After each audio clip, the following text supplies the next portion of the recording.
What is it that gives your life a sense of meaning and purpose?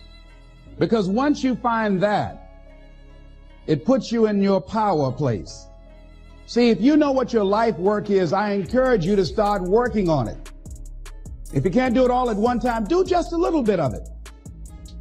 And if you don't know what it is that you showed up to do, if you don't know why you're here, I encourage you to find out what your purpose is here. What is the meaning of your life? What will be different? Have you ever asked yourself that question? I've done that. I remember coming from a friend of mine's funeral, and I was reflecting on how much time I had left. And I went for a walk in a park thinking about this guy whose life was so promising. And I mean, he wasn't an old guy. He was quite young, in fact. And I thought about all of the things that he said he was going to do, and he never got a chance to do those things. And I started thinking about my own life and how much time I had left to do the things that I would like to do. And at that time, I wasn't sure what my life purpose was, what my life's work was. I wasn't sure about it at that time. And I thought about it quite a lot. I had some idea, but I wasn't convinced, and I don't think I felt worthy. I didn't believe that it could be me to do this kind of work that I'm doing right now.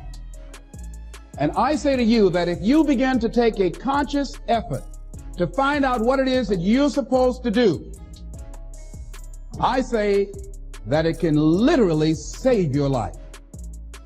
I said that it can literally save your life. 85% of the American public, according to recent studies, are going to jobs that they hate, working on jobs that do not challenge them. They get sick thinking about going. Because, see, when you go to a job and you already know how far you can go, you can already see that proverbial glass ceiling. See, when you're going someplace and you already know how much you're going to make, you already know how far you can go, you're in a dead-end position. It erodes your self-esteem. It lowers your sense of yourself. It creates an inner turmoil. It creates an emptiness in you. So I say that your life is worth finding what it is that you're supposed to do. And I'm not saying quit your job. I'm saying find it and do just a little bit of it. Just start working at it just a little bit, but do find out what your work is and hold on to it, and don't let your dream go. Don't let it go. See, and here's something else I want you to begin to look at. Why is it that most people don't pursue their dreams or don't do better than what they're doing if they're capable of doing it? I think that many of us don't go the next step because we don't know what to do yet. And I say that the reason that we don't even explore the possibility of what to do is because subconsciously we don't believe that it can happen for us, and we don't believe that we deserve it. So here's what I'm suggesting. How much time do you spend working on you? How much time do you spend every day working on your dream? In the last 90 days, how many books have you read? In the last year, what new skill or knowledge have you acquired? What kind of investment have you made in you? So I'm saying that as you begin to look at where you want to go, if you want to make it today, and things are changing so fast you have to literally run to stand still, I'm saying that you've got to make some conscious effort to begin to work to develop you. Here's something else. Most people are not living their dreams because of fear, ladies and gentlemen. Fear, limited vision, and lack of self-esteem is what keep most people doing things they don't want to do.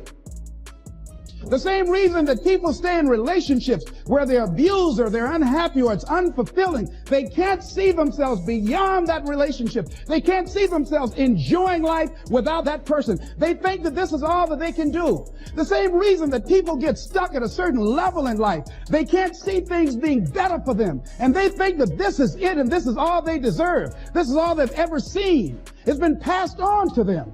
And they think that this is it for them. Oh, no.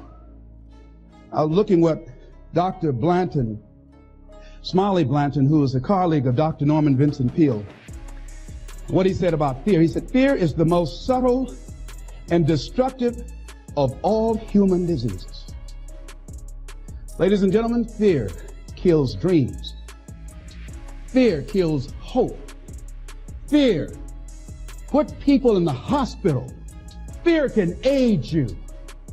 Fear, ladies and gentlemen, can hold you back from doing something that you know within yourself that you're capable of doing, but it will paralyze you.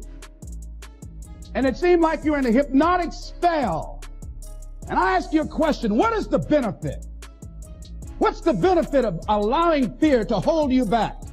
What's the benefit of giving up on yourself, of not stepping out on life and taking life on? What is the benefit for you? What's the plus in that? It's one of the things I had to ask myself.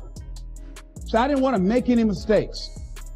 I wanted everybody to like me. I wanted to be perfect the first time I did something. It's not going to happen. You're going to make some mistakes. You're going to hurt some folks' feelings. You're going to create some enemies whenever you decide that you want to begin to take life on. You've got to ask yourself, how long am I going to allow this to hold me back? I like what Zig Ziglar says. He said, fear is false evidence appearing real.